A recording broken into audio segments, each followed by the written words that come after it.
तो कामदेव की पत्नी महारानी रति रोती बिलखती दुखी होकर के भगवान शिव के शरण में गई और बोले कि आपने मेरे पति को जला दिया, अब मैं क्या करूंगी।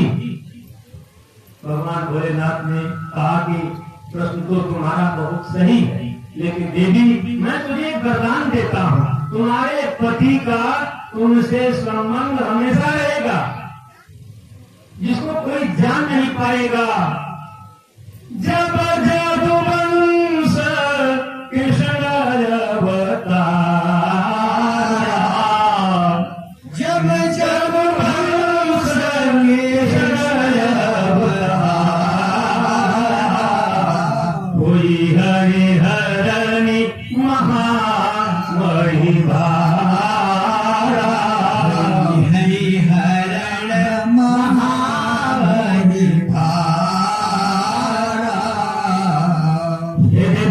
शिव ने कहा था जब जदुवंश में कृष्ण का अवतार होगा तो देश के लोगों की पीड़ा को दूर करने के लिए कृष्ण जो है देवकी के गर्भ से पैदा होंगे और उन्हीं के पुत्र प्रद्युम्न तुम्हारे पति होंगे। कृष्ण होई हानि पति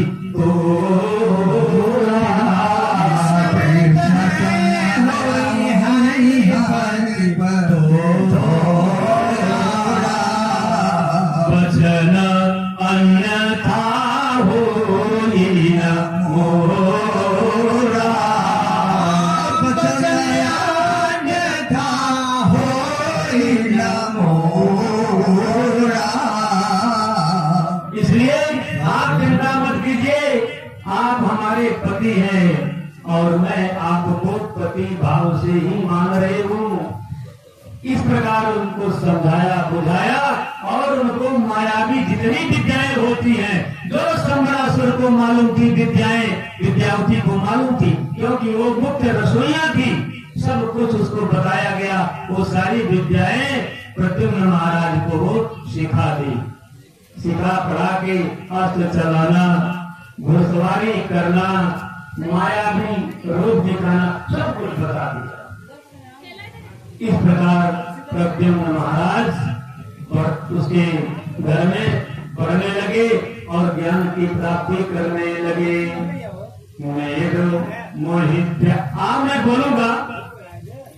मैं बोलूंगा प्यारो लागे, आप सभी बोलेंगे सांवरिया। क्या बोलेंगे? मोहि प्यारो लागे सांवरिया।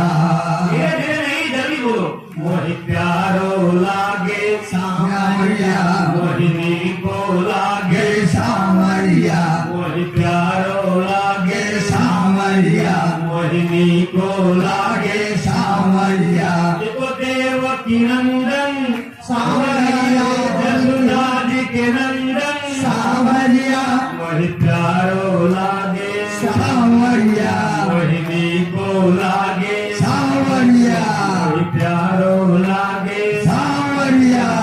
नागन थैया सांवरिया, दाऊ जी के भैया सांवरिया, प्यारो लागे सांवरिया, मोहिनी को लागे सांवरिया, प्यारो लागे सांवरिया, मोहिनी को लागे सांवरिया, प्यारो लागे सांवरिया, मोहिनी को लागे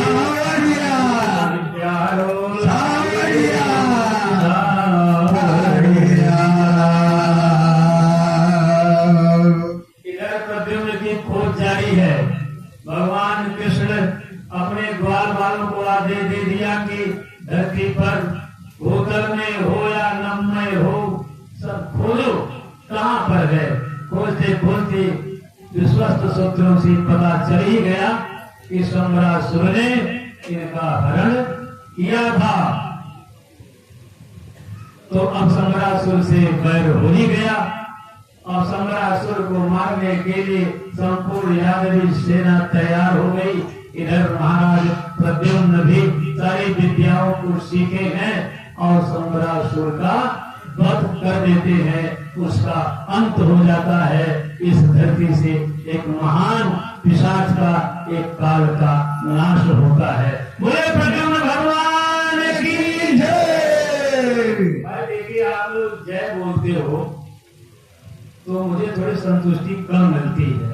मैं अकेले के नाते ही बोलता हूँ और आप लोग 50 की संख्या में है।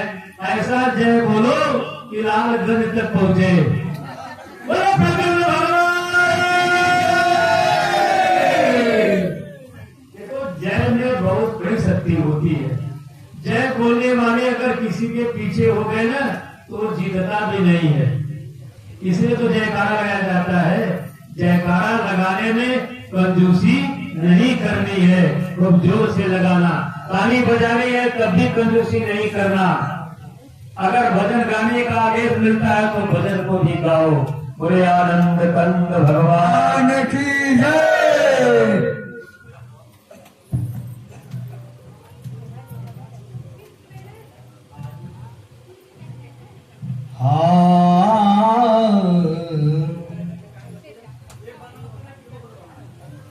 पंख जो होती मैं उड़ जाती।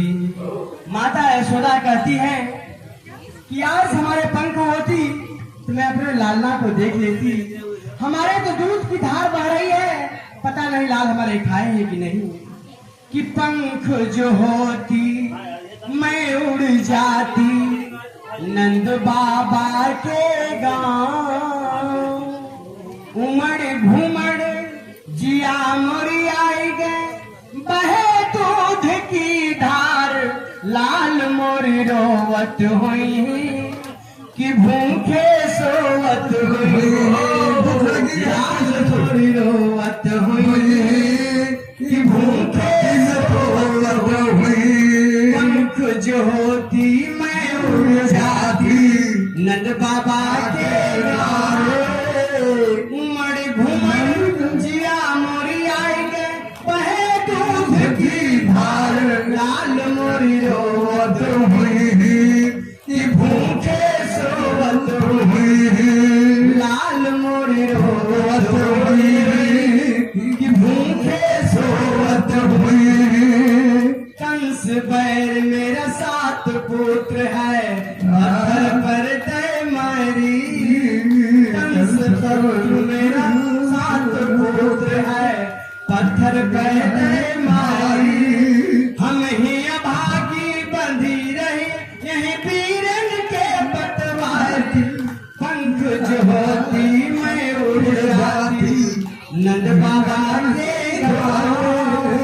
उमड़ घुमड़ जिया मोरी आई गए, बहे दूध की धार लाल मोरी सोवत हुई कि भूखे सोवत हुई।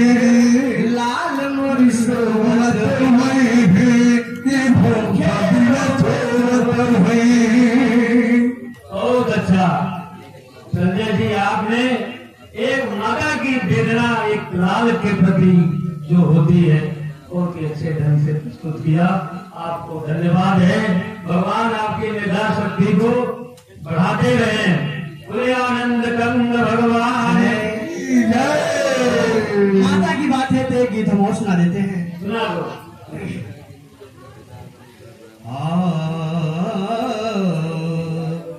सब कुछ मिल जाए, सब कुछ मिल जाए पर दुनिया में माई ना मिले। सब कुछ मिल जाए पर दुनिया में माई ना मिले।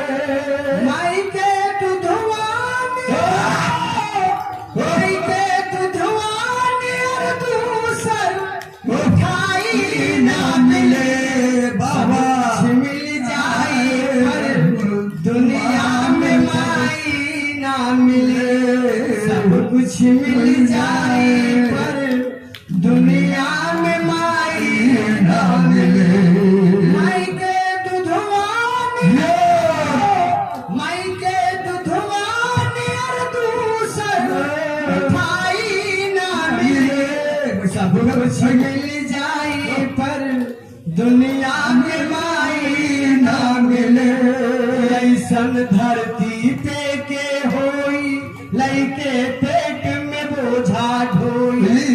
ऐसन धरती पर में होई लई दे भेंट में बोझा ढोई दुखवा हंसी हंस के सही जाई दुखवा हंसी के सही जाई तनिको ना घबराला तनिको ना घबराई यह संसार में माता सहायरा यह संसार में जननी सा शौकाई न मिले सब कुछ मिल जाए पर दुनिया में महाई न मिले कुछ मिल जाए पर दुनिया में माई न मिले माई के गुंडिया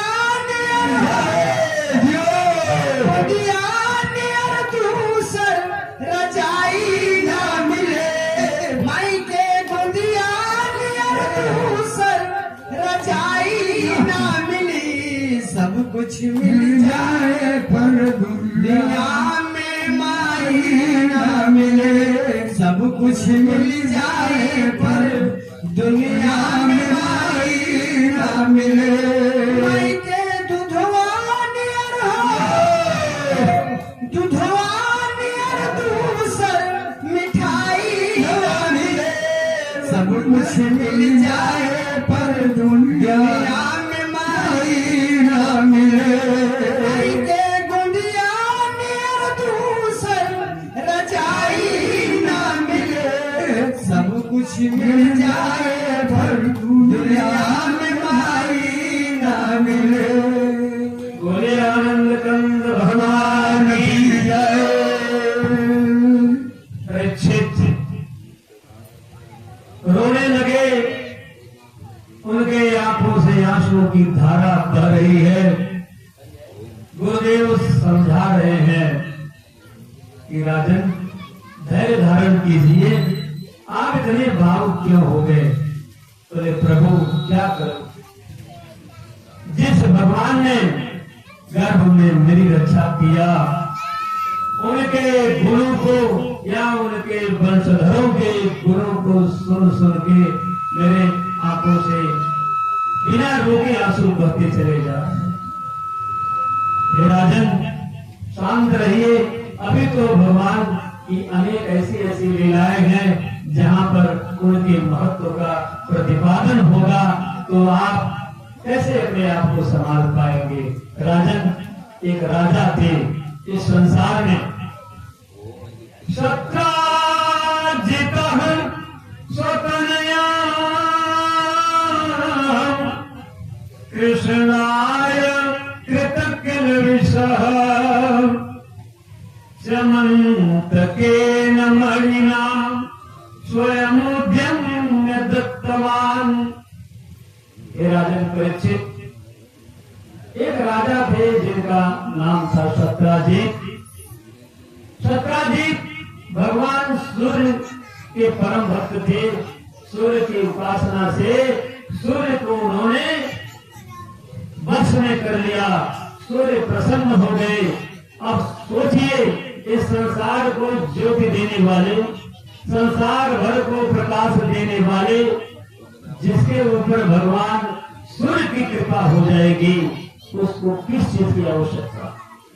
अब सूर्य ने उनको प्रतिदिन 8 भार देने वाली एक मणि दे दिया, जिसका नाम था श्यमंतक मणि। प्रतिदिन 8 बार वो सोना देती थी।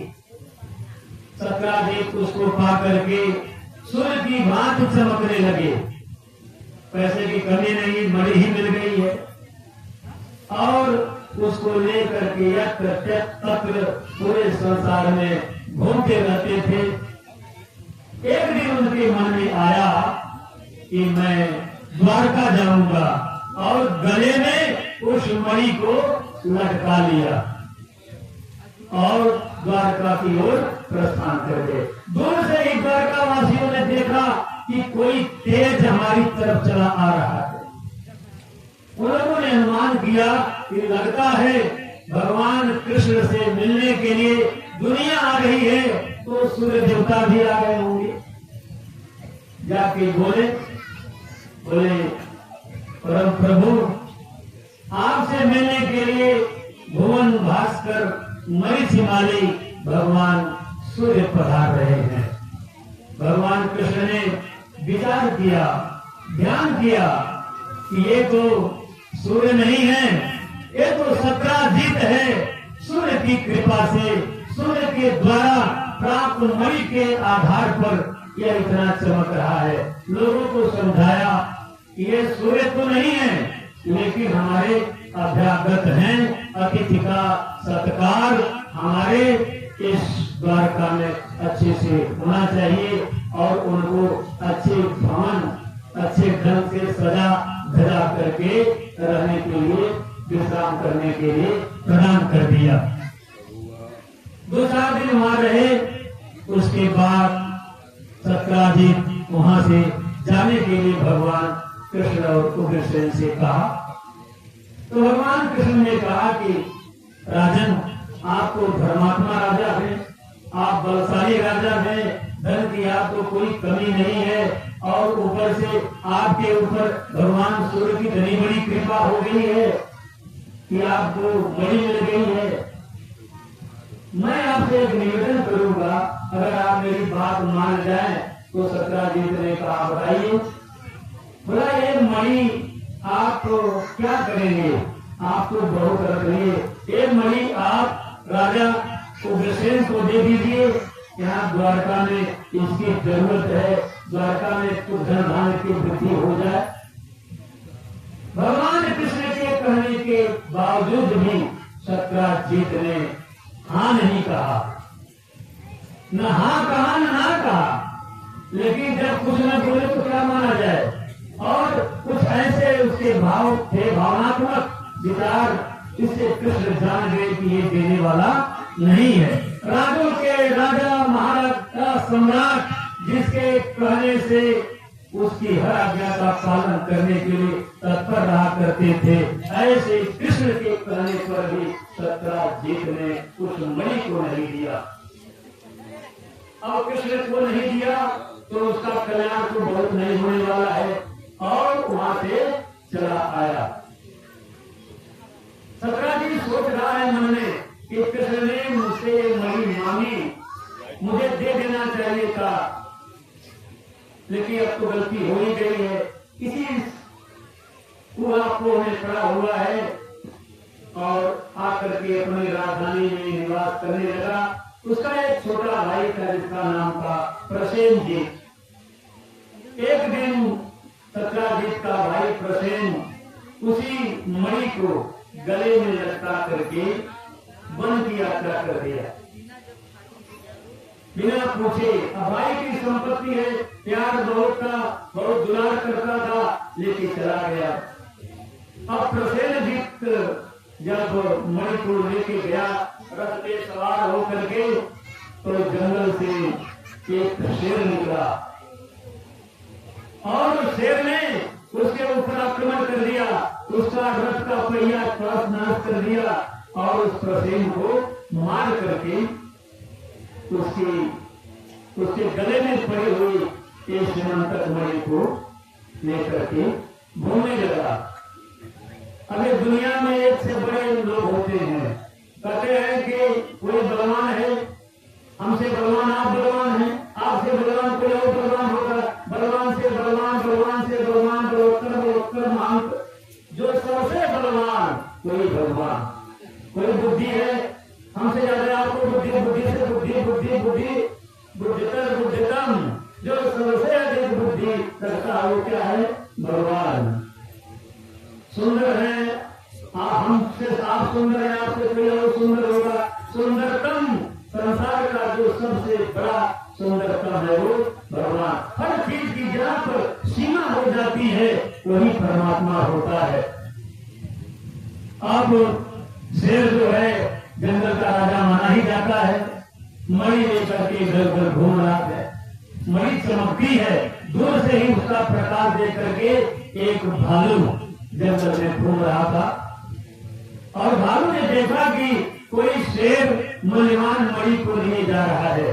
भालू आया और शेर के ऊपर आक्रमण कर दिया और शेर को मार करके वो मणि ले गया और अपनी गुफा में उसकी एक बेटी थी जिसका नाम था जाम्बवती, और उसको खेलने के लिए दे दिया। देखिए, कहते हैं कि जब भगवान को आप कोई चीज नहीं देंगे, भगवान को ऐसे ही अर्पित किया जाता है, और समय पर आप उनकी पूजा नहीं करेंगे तो आपका कोई चीज स्थिर रह सकता है संसार में? न रूप रहेगी, न जवानी रहेगी, न पद रहेगा, न धन रहेगा। इधर जो है प्रसेनजीत नहीं आया, सत्राजीत के मन में चिंता हुई, मेरा भाई नहीं आया, कहाँ गया, कैसे गया? तो किसी ने बताया कि सत्राजीत गले में आपकी मणि लटका के जा रहे थे। बोले अच्छा, तो पता करो कहाँ है। देखा तो चौराहे पर सत्राजीत का शव जो है कटा पिटा मिला, और वही पर शेर के पंजे भी मिले। तो शेर के पंजे का पीछा करते हुए लोग और आगे बढ़े तो देखा कि एक भालू जंगल से निकला और शेर को मार करके उस शेर को मार दिया वहीं पर।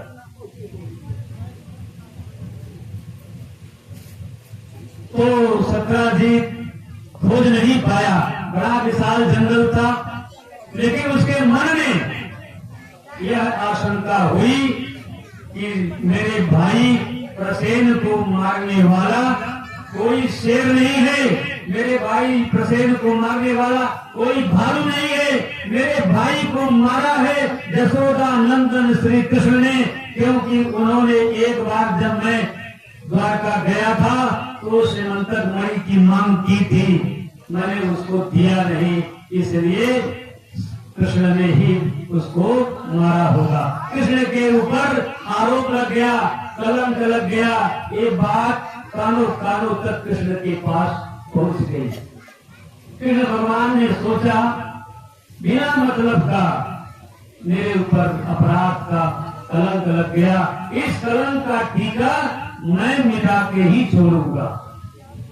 और रथ पे सवार हुए और अपने साथियों को लिए उसी जंगल में गए जहां शेर का पंजा पड़ा हुआ था। तो वहां पर देखा एक भालू भी है, तो भगवान ने तुरंत अनुमान लगाया कि भालू को शेर से लड़ाई हुई और शेर मारा गया। अब भालू कहाँ गया? भालू के नक्शे कदमों के सहारे जाते जाते उस गुफा में भगवान कृष्ण प्रविष्ट हो गए। इधर अपने साथियों से बताया कि आप लोग तब तक माता अंबिका देवी की पूजा करते रहना, वहाँ एक देवी का मंदिर भी था, और मेरी बात निहारते रहना, मैं उस मणि को लेकर के आऊंगा।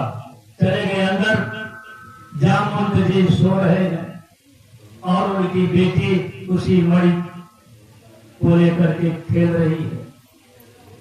कृष्ण को देखा उसने, तो कृष्ण तो परम सुंदर थे, वो युवा हो ही गई थी, उसके मन में प्रेमोद्रेक हुआ और बोली, ओ कुमार आप कौन हैं?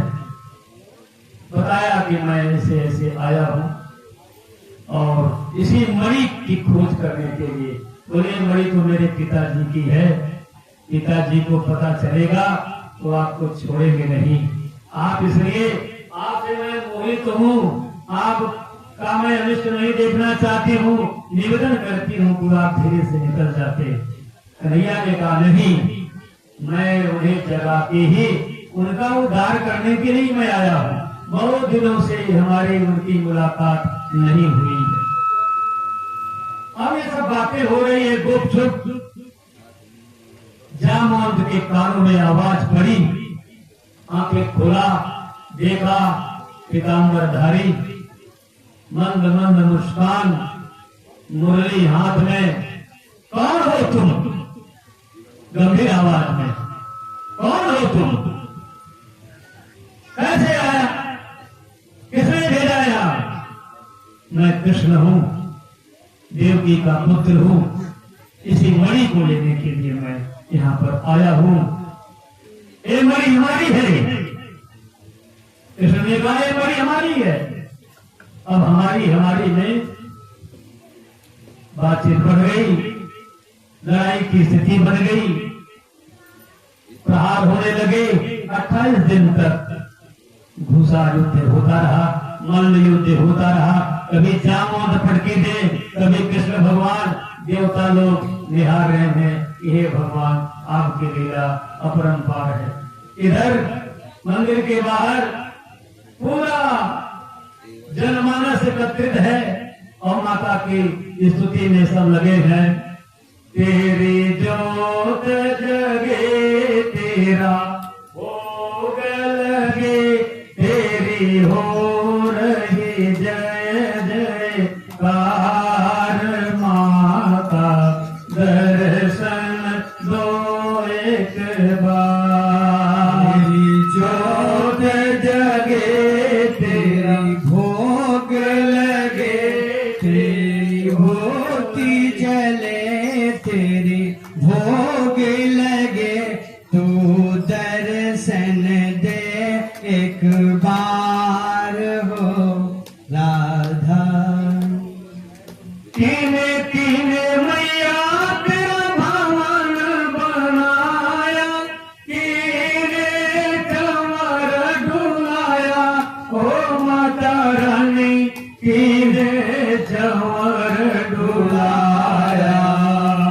तेरी जोत जगे तेरा भोग लगे, तेरी चोर जय जयकार माता, दर्शन दो एक बार। तेरी ज्योति ल जले तेरी भोग लगे, तू दर्शन दो एक बार हो माता, दर्शन दो एक बार। जो कोई मैया तेरा ध्यान लगाए, मनवांछित फल पाए, हो अम्बे रानी मनवांछित फल पाए। तेरी जोत जगे तेरा भोग लगे, तेरी जोर जय जयकार शेरा वाली, दर्शन दो माता। सत्य सरदार की जय। माता की इधर वंदना हो रही है, उधर भगवान श्री कृष्ण और जामुन का युद्ध लड़ते लड़ते विराम की अवस्था में पहुंच गया। जामुन ने कहा कि आप कौन हैं? इस पूरे संसार में इतने दिन तक युद्ध करने वाला योद्धा अभी तक पैदा नहीं हुआ। आज मैं बूढ़ा भले हो गया हूँ, लेकिन मुझे मार मार करके आपने अधूरा कर दिया। मेरी पीठ दर्द करने लगी, लगता है कहीं रामा अवतार तो नहीं हो गया। भगवान कृष्ण मुस्कुराए, बोले जामवंत जी, अपने इष्ट देव को नहीं पहचान रहे हो? मैं वही आपका राम हूँ। जामवंत चरणों पर गिर पड़े, बोले प्रभु आपका वो पराक्रम, जब समुद्र ने आपकी विनती नहीं स्वीकार किया, उसमें आपने धनुष पर जब बाण चढ़ाया तो बाण से अग्नि की स्फुलिंग जब निकले, उसकी धसक से समुद्र जो है सूख गया। बाण को चलाना ही नहीं पड़ा, आपकी दृष्टि में इतना तेज था। बाण तो केवल दिखाने के लिए आपकी आंखों की रोशनी, आपकी आंखों का तेज इतना प्रचंड था कि समुद्र का जल खोलने लगा। हे मेरे राम, आप मेरे वही राम हैं। हे प्रभु, पहले ही क्यों नहीं बताया? आपको मैंने इतने व्यंग बाण मारे, आपको इतने में घुसों का प्रहार किया, ये सब क्यों होने दिया? हे रघुनंदन, मुझे क्षमा कर दो। भगवान ने कहा नहीं जामुन, ये सब कुछ होना ही था। ये जो भी हो रहा है वो सब मेरे विधान के ही अंतर्गत है। अब मैं जाना चाहता हूँ, मेरे को बहुत बड़ा कलंक लगा है इस मणि को लेकर के। इस मणि को मुझे अपने बड़े भ्राता बलदाऊ को दिखाना है और तभी जाके मेरा कलंक मार्जन होगा। इसलिए आप मुझे ये मणि दे दीजिए।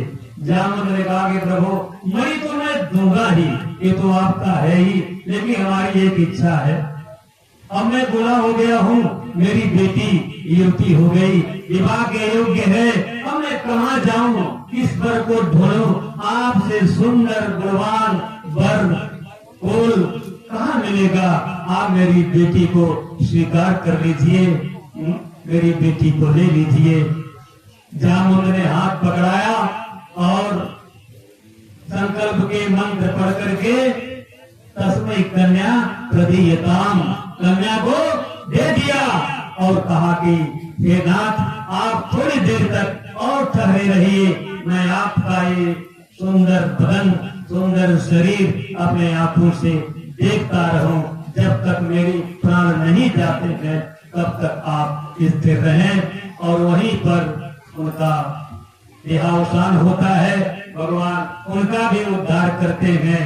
पिंड आदि से, श्राद्ध आदि से उनका उद्धार किया और अपने नवविवाहिता परिणीता लड़की को लेकर के बाहर आए। लोग इंतजार कर रहे हैं, देवी माता की जय हो, माता की जय हो, माता की जय हो। जैसे ही कृष्ण बाहर निकलते हैं, अब तो जयकारा और बढ़ गया, बोले दुर्गा मैया की जय। ये सब की रक्षा करती है दुर्गा माता। राम ने भी पूजा, कृष्ण ने भी पूजा, रावण ने भी देवी को पूजा। अब इसकी कथा तो नहीं बता पा रहा हूँ, समय कम है, कभी भगवान समय देगा। जयकारा लग रहा है, सब प्रसन्न है। कृष्ण जहाँ जाते हैं एक शादी करके ही आते हैं। क्यों? पराक्रम है, बल है, रूप है, इसलिए माँ देवकी आज प्रसन्न है। एक बहू हमारे घर में और आई। कौन बहू सुंदर है, अब तो समझना मुश्किल हो रहा है। को बड़ छोट कहत अपराधु, सुन गुण भेद समझ ले साधु। रुक्मणी सुंदर कि जाम्बुवंती सुंदर। अब इधर भगवान मणि लेकर जल्दी है उनको, जल्दी से माता के पास नारियल तोड़ा, प्रार्थना किया और अपने भैया बलदाऊ को दिखाने के लिए उस मणि को लेके सत्राजीत के पास गए। सत्राजीत उस मणि को देखा, लज्जित हो गया, बोला हे भगवान, मैंने आपको अनेक कट वचनों से आपका तिरस्कार किया है, मुझे माफ कर दो। उसी समय जब आपने मणि मुझसे मांगी थी, उसी समय मुझे दे देना चाहिए था, लेकिन मैं लोभ में पड़ गया कि आप मेरी मणि ले लोगे। उसके बाद भी आपको मैंने एक आरोप लगाया, झूठा कलंक आपने, उसको भी आपने दूर कर दिया। हे नाथ, अब मेरी वहां भी उसकी भी एक समस्या है। उसकी भी एक बेटी थी जिसका नाम था सत्यभामा। अहंकारिणी है, सुंदरी है, विदुषी है, सब कुछ है। बोला प्रभु, अब मैं विवाह कहाँ करूंगा? आपसे योग्य वर मुझे कहाँ मिलेगा? आप मेरी बेटी का पानी ग्रहण स्वीकार कीजिए। वो भी हाथ पकड़ाता है, भगवान उसे भी पकड़ते हैं। संकल्पित मंत्रों के द्वारा वहां भी विवाह संपन्न हो जाता है। सत्यभामा भी कृष्ण के पास आ जाती। अब इधर क्या होता है, जब पता चला सत्राजीत के शत्रुओं को, कृतवर्मा को, शतधन्वा को, और उसमें अक्रूर जी भी थे, कि सत्यभामा को भी दे दिया। हमसे कहा था, शतधन्वा ने कहा कि सत्राजीत ने ये कहा था कि मैं अपनी बेटी तुम्हारे साथ विवाह कर दूंगा, लेकिन कहने के बावजूद भी कृष्ण को पकड़ा दिया। तो वो लोग नाराज हो गए, बोले अब ये संसार में जीने लायक नहीं है। और उनके जो सत्राजीत का उन लोगों ने वध कर दिया और मणि को छिपा दिया। अब कृष्ण भगवान मणि लेने गए, मणि भी फिर गायब हो गई। भगवान कृष्ण को जब पता चला तो उन्होंने कहा कोई बात नहीं है। और सत्यभामा भी रोती बिलखती रही, उसके पिता की जब मौत हो गई, कृष्ण हस्तिनापुर गए थे, वहां से खबर मिली, दौड़ के आते हैं और शतधनवा, कृतवर्मा और अक्रूर जी का पीछा करते हुए पीछा किए। अंत में अक्रूर जी ने वो मणि, जो शतधनवा ने वो मणि अक्रूर जी को दे दिया था, अक्रूर जी अपने पास रख लिए। तो वो मणि जहाँ रहती है, पहले बताया था कि वहां पर धन धान्य की वृद्धि होती रहती है, कहीं जो है अकाल नहीं पड़ता। तो जब तक अक्रूर जी के पास वो मणि थी तो राज्य में कहीं भी अकाल नहीं पड़ा। तो लोगों को शंका हुआ कि अक्रूर जी दाफलपत के पुत्र हैं, उनके पास जब मणि थी तब भी जो है कहीं अनावृष्टि वृष्टि नहीं होती थी। तो लोग जो है पीछा करते करते पकड़े अक्रूर जी को। अक्रूर जी ने भगवान कृष्ण को दे दिया और शतधनवा का वध भगवान श्री कृष्ण ने अपने तलवार से कर दिया। इस प्रकार इस तक मणि की कथा है। इस कथा को जो सुनता है, जो कहता है, उसके घर में धन धान्य की किसी प्रकार की कमी नहीं होती है। और भादो महीने में जिसको कलंक लग जाता है चंद्रमा को देखने का, या परिस्त्री जनित किसी प्रकार का कलंक है, इस कथा को सुनने मात्र से उसका कलंक दूर हो जाता है, उसे कलंक नहीं लगता है। इसलिए भादो महीने में चौथ के दिन अगर किसी को चांद का दर्शन हो जाए, उसके मन में ये भाव आए कि हमें कलंक लगेगा, तो किसी के घर पर पत्थर छप्पर पर तोड़ करके उसका गुस्से का